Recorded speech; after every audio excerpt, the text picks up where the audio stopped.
कृष्ण जन्मभूमि को लेकर विवाद आपने सुना होगा, उसको लेकर भी पिटीशन दायर किया गया कोर्ट में। हिंदू पक्ष की एक बार फिर से वही दलील है। अगर इस बारे में आपका कमेंट जानना चाहूँ तो इस पर क्या आपकी राय हो सकती है? क्योंकि मामला खुद ही अदालत में है और अदालत ही फैसला करेगी, तो उस पर मुझे कहने का कोई हक भी नहीं है। लेकिन बेहतर बात यह है कि बहुत नुकसान हो गया, रिश्तों का बहुत नुकसान हो गया। हम एक परिवार फिर से बनने की कोशिश करें। हमने अपने घर में जो दीवारें खड़ी कर ली हैं उन्हें गिराने की कोशिश करें, बल्कि उन ईंटों पर प्लास्टर न करें, उनको गिराने की कोशिश करें। सर, एक सवाल बड़ा महत्वपूर्ण है और चूंकि हम लोग इंतज़ार करते हैं कि जब आपसे ये बातचीत हो तो वो सवाल ज़रूर आपसे पूछा जाए। जो बीते 6-7 साल का दौर रहा, इसमें एक बात निकल कर सामने आई कि शायद आपके बीच में और समाजवादी पार्टी के बीच में कुछ दूरियां पैदा हो गई हैं। और जब हम लोग रामपुर आते हैं, क्योंकि आपके कई कार्यकर्ताओं से, आपके समर्थकों से जब बात होती है, हम लोग पूछते हैं कि आप लोग लखनऊ आते हैं कि नहीं, लखनऊ में आप लोग दिखते नहीं हैं, तो बोलते हैं कि जब हमारे नेता ही नहीं है लखनऊ में तो हम जाकर क्या करेंगे। तो इस चीज़ को पहले भी रामपुर वाले कभी नहीं गए। जब सरकारें रहीं तो एक रामपुर वाला भी लखनऊ नहीं जाता था, इसलिए कि उन्हें जाने की ज़रूरत ही नहीं थी। चेहरा किसी को दिखाना नहीं था, लूट मार यहाँ हो नहीं सकती थी, न तहसील में न थानों में। यही छोटे छोटे काम होते हैं लोगों के। अस्पताल में इलाज होता था, तहसील में ईमानदारी से काम होता था, थानों में ज़्यादती करने की किसी की हिम्मत नहीं होती थी। तो क्यों जाएंगे? इनकी आदत ही नहीं पड़ी, ये उस रास्ते को जानते ही नहीं। लेकिन जब लखनऊ वाले यहाँ आते थे या आते हैं या आएंगे तो उनके सम्मान में कोई कमी नहीं रही। नेताजी का जन्मदिन रामपुर वालों ने ऐसा मनाया कि बरतानिया की मलका का ऐसा जन्मदिन नहीं मनाया जा सकता। और ये बात उन्होंने कही कि अब मेरी ज़िंदगी में ये दिन कभी नहीं आएगा। तो माना जाए कि जो 8 तारीख को अखिलेश यादव आ रहे हैं, उनके सम्मान की तैयारी रामपुर के लोग जो हैं वो कर रहे हैं। उस तरह का तो प्रोग्राम नहीं है, वो तो सिर्फ शायद मेरी तबीयत पूछने के लिए आ रहे हैं।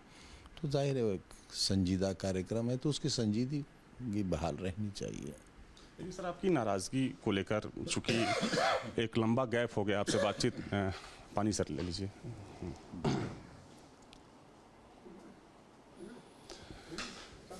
आपसे उस तरीके से सर बातचीत हो नहीं पाती है, लेकिन फिर भी जो चीज़ें चलती है, एक पत्रकार होने के नाते हम लोग हमेशा से ये सवाल पूछना चाहते थे आपसे, और आज वो सवाल पूछ रहा हूँ कि क्या वाकई में सर नाराज़गी है, मन में कोई ऐसा कुछ है कि जिस मजबूती के साथ पार्टी जो रिश्ता मेरा मुलायम सिंह यादव जी के साथ, नेताजी के साथ था,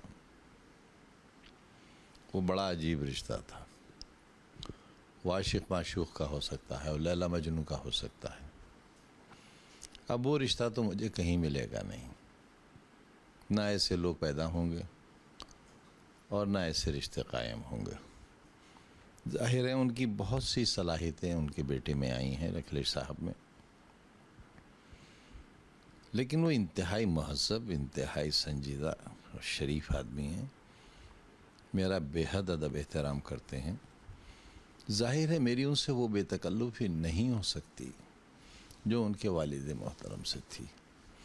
वो बातें मैं नहीं कर सकता जो कोई, अल्लाह न करे कोई ऐसी बात नहीं। हमारे बीच तो कभी कोई कहा मारने वाला हंसी मजाक भी नहीं हुआ, लेकिन जो बातें मैं उनसे कर सकता था वो जाहिर है वो नस्ल ही नहीं रही।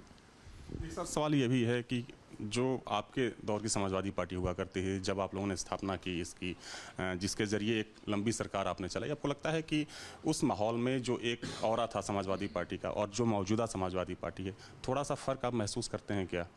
देखिए, वो तो पूरे मुल्क में, पूरी दुनिया में माहौल बदला है। पूरी दुनिया की कदरें तब्दील हुई हैं। मेरिट्स वो नहीं रहे, डीमेरिट्स वो नहीं रहे। हिंदुस्तान भी बदला है, उत्तर प्रदेश भी हिंदुस्तान का हिस्सा है तो वहाँ भी बदला है। काम करने के तरीक़े बदले हैं। सन 77 में जब हमने पहला चुनाव लड़ा तो ये टीवी नहीं था उस वक्त, मोबाइल नहीं था, ऐसी घड़ियाँ नहीं थी, प्रिंटिंग मशीनें नहीं थी। विक्टिन की प्लेट होती थी जिसमें कटा होता था, जिसे स्टेंसिल कहा जाता था। एक डब्बे में काला रंग होता था, ब्रश होता था, दीवारों पर स्टेंसिल से छाप दिया जाता था। साइकिलों से वर्कर जाते थे और मालूमात की इतनी कमी थी, मैं क्योंकि छात्र जीवन से सीधा सियासत में आ गया था, कि मुझे ये नहीं मालूम था कि मेरी कॉन्स्टिट्यूंसी कितनी बड़ी है। मैं इतना नादान था। शहर का कैंडिडेट था तो ये जो दरवाज़ा बना है इस दरवाजे से आगे नहीं बढ़ा, जबकि 40% वोट इस दरवाजे के पार रहता है। तो मालूमात का इतना अभाव था उस वक्त। तो कहाँ वो ज़माने, कहाँ ये ज़माने। दुनिया बदल गई। निकले जो मैं कदे से तो दुनिया बदल गई। 10 बार के मेरे ख्याल से आप विधायक रहे हैं, यहाँ से 10 बार के विधायक रहे हैं, यहीं से लोकसभा राज्यसभा में भी रहे। इतिहास के एक लोग चुने जाते हैं, लेकिन कॉन्स्टिट्यूंसी बदल कर वोट देने वालों का दिल भर जाता है, ऊब जाते हैं। लेकिन आज भी अगर आप इस खादिम के साथ चलें और मैं आपकी गाड़ी से नीचे उतर कर खड़ा हो जाऊं तो फिर रास्ता रुक जाएगा। तो मैं 11 बार एक ही कॉन्स्टिट्यूंसी से चुना गया, विधानसभा में भी और लोकसभा में भी। ये रिकॉर्ड अभी तक किसी का नहीं है। उसी रिकॉर्ड को तोड़ना था। मुझे हरा तो नहीं सके, मुझे हटा दिया गया।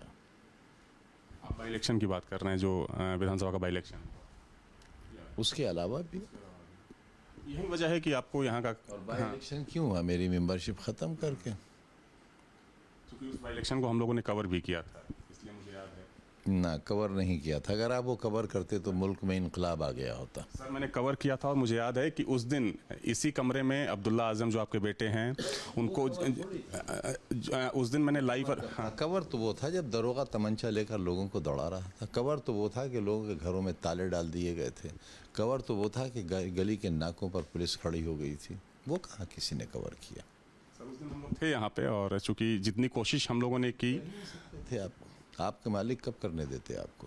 तो अगर हो गया होता तो ना अयोध्या वाला हादसा होता, ना बिलारी होता, कुछ भी नहीं होता, ना बाई इलेक्शन में ये सीटें हारी जाती। यहाँ तो जो कुछ हुआ है,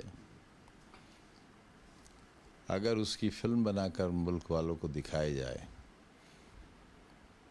तो लोग शर्मिंदगी से अपना सर नहीं उठाएंगे।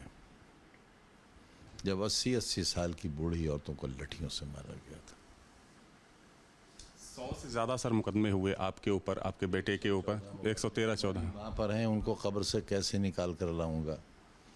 बुजुर्ग बहन पर हैं जो प्रिंसिपल से रिटायर हुई, सुपरिंटेंडिंग इंजीनियर से रिटायर्ड भाई, उन पर, मेरे इंजीनियर बच्चे पर। कुछ नहीं, कुछ नहीं।